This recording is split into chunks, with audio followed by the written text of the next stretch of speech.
All right, Muslims, I've got a story from your prophet that I would love, absolutely love to see you explain. I don't think you can, but I hope you'll try. We all know that you watch my videos. We all know that you've seen this challenge because I'm putting it at the beginning. So, if we go to the comment section and we can't find a single Muslim defense of Muhammad, we can only assume that you simply can't defend your prophet on this one. You don't want us to think that you can't defend your prophet, do you? Of course you don't. So pay close attention, and after we read the hadith carefully, I'm going to ask you a few questions. Questions so easy, an illiterate 7th century caravan robber could answer them. I'll start by giving a little background, and then we'll get to a special hadith we're going to examine, a hadith that critics of Islam will soon be adding to their collections. Muhammad is famous for putting his own teachings into the mouths of religious figures who came before him. In other words, when Muhammad talks about Abraham, or Moses, or John the Baptist, or Jesus, he makes them all sound just like Muhammad, when none of them sounded anything like Muhammad. Let's look at two quick examples. Surah 60, verse 4 of the Quran. Indeed, there has been an excellent example for you in Abraham, and those with him, when they said to their people, Verily, we are free from you and whatever you worship besides Allah. We have rejected you, and there has started between us and you hostility and hatred forever until you believe in Allah alone. So Abraham says to the polytheists, there is hostility and hatred between us and you forever until you believe in Allah alone. Does that sound like the Abraham we read about in the Bible? No, Abraham generally tried to get along with the people around him even when they were total pagans. What Abraham says here in the Quran sounds like something Muhammad would say, not like something Abraham would say. Muhammad excelled in what we might call forced posthumous conversion, forcibly converting people to Islam long after their deaths by putting his own words into their mouths in his silly book. Here's another example. In Surah 19, verses 28 to 31 of the Quran, Mary has just given birth to Jesus, and people accuse her of committing adultery. They say, O sister, i.e. the like of Harun, Aaron. The translators added the like of Aaron to try to cover up the fact that Muhammad didn't know the difference between Mary, the mother of Jesus, and Miriam, the sister of Aaron, even though they lived 14 centuries apart.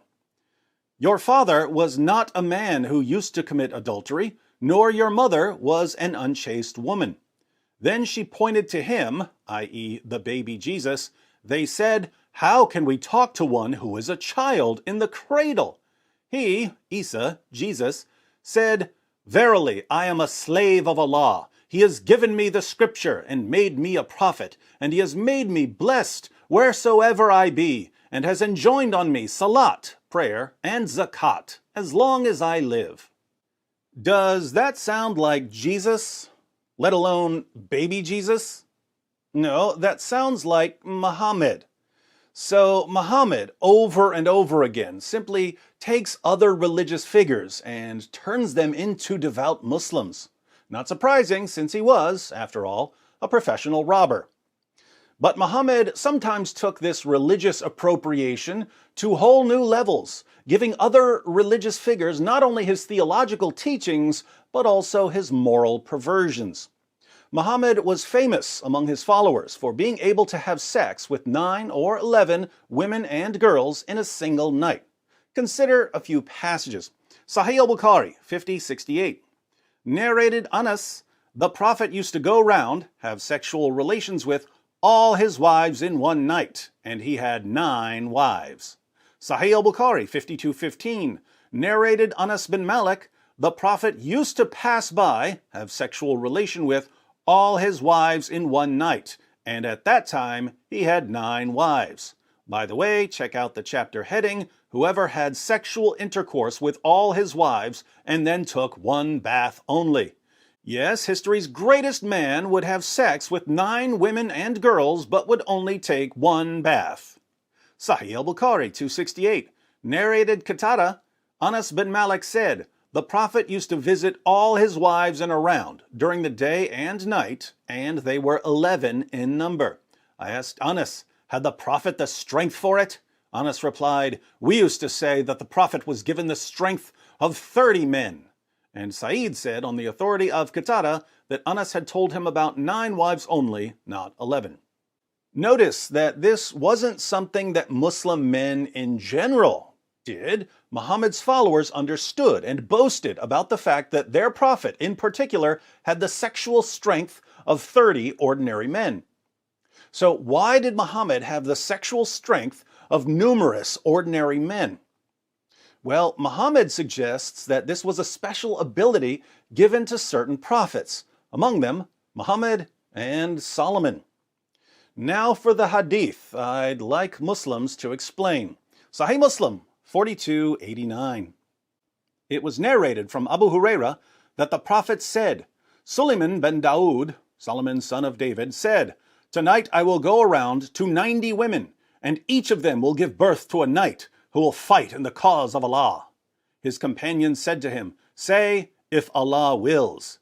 But he did not say, if Allah wills, and he went round to all of them. None of them became pregnant except one woman who gave birth to a deformed child. By the one in whose hand is the soul of Muhammad, if he had said, if Allah wills, they would all have been knights striving in the cause of Allah. All right, there's a lot to take in here. First, when Muhammad's followers claimed that he would have sex with 9 or 11 women and girls in a single day or a single night, the only way I could make sense of this was to assume that he wasn't completing the act with each woman or girl. In other words, if Muhammad was going to one wife, having sex with her for 5 or 10 minutes, but not ejaculating, then moving on to the next wife for 5 or 10 minutes, and so on, and only ejaculating 2 or 3 times for the evening, that would be believable. But in this hadith about Solomon, Solomon believed that he was impregnating 90 women, which means that he was ejaculating in all of them.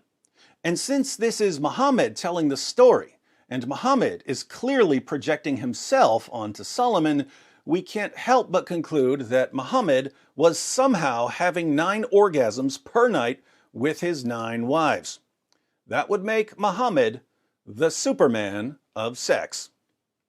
Second, do we believe what Muhammad said about Solomon? Do we believe that Solomon actually completed the act of sexual intercourse with 90 women in a single night? Let's assume that he started at 6 o'clock p.m. and that he kept having sex until 3 o'clock a.m.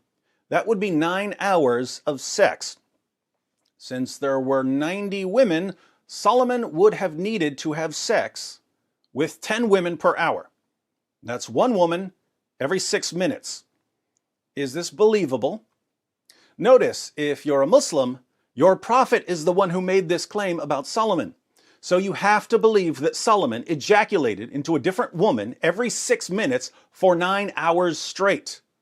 Otherwise, your prophet was a liar. Third, Solomon had 10 times as much sex in a single evening as Muhammad had in a single evening, 90 women versus 9 women and girls. So if Muhammad had the sexual strength of 30 men, Solomon must have had the sexual strength of 300 men. The real Superman of sex, then, is Solomon, not Muhammad. Muhammad is only the boy wonder of sex, or maybe the Flash. Or, given what he must have smelled like when he climbed between the legs of wife number 9 before his lone bath for the evening, Swamp Thing. Fourth, notice why Solomon was having sex with 90 women in a single night. Each of them will give birth to a knight who will fight in the cause of Allah. Solomon wanted to raise up an army of jihadis. Does that sound like Solomon, or does that sound more like Muhammad? Fifth, according to Muhammad, someone warned Solomon that if he really wanted all 90 women to get pregnant, he needed to say, if Allah wills, inshallah. But Solomon didn't say, inshallah, so only one of the 90 women became pregnant and she gave birth to a deformed baby. If Solomon had said, inshallah, he would have impregnated all 90 women, and all 90 women would have given birth to jihadis. We can only wonder why Solomon, after learning his lesson, didn't simply try again later, this time remembering to say, inshallah. We also have to wonder why Muhammad didn't take his own advice. Muhammad had at least 9 wives at one time. How many jihadis did he raise? Did he forget to say inshallah too? Now, since I've invited our Muslim friends to defend their prophet in the comments section, let me help them by asking a few questions. 1. Do you believe that Muhammad had sex with 9 women and girls in a single night while only taking 1 bath, as we read over and over again in the Muslim sources? 2. Do you believe that Muhammad's ability to have sex with 9 women and girls in a single night was natural or supernatural? Did he have that ability by nature, or did Allah miraculously bestow on him the ability to sexually perform 9 times a night? 3. None of the 9 women and girls that Muhammad would have sex with in a single night ever became pregnant. Muhammad had 3 sons and 4 daughters. 6 of his children were born to Khadijah, who died before he married these 9 women and girls. 1 of his children was born to his sex slave, Mary the Copt. None of his 9 wives in the hadiths we read ever became pregnant. But according to Muhammad, all he needed to do was to say, inshallah, and that would have somehow impregnated them.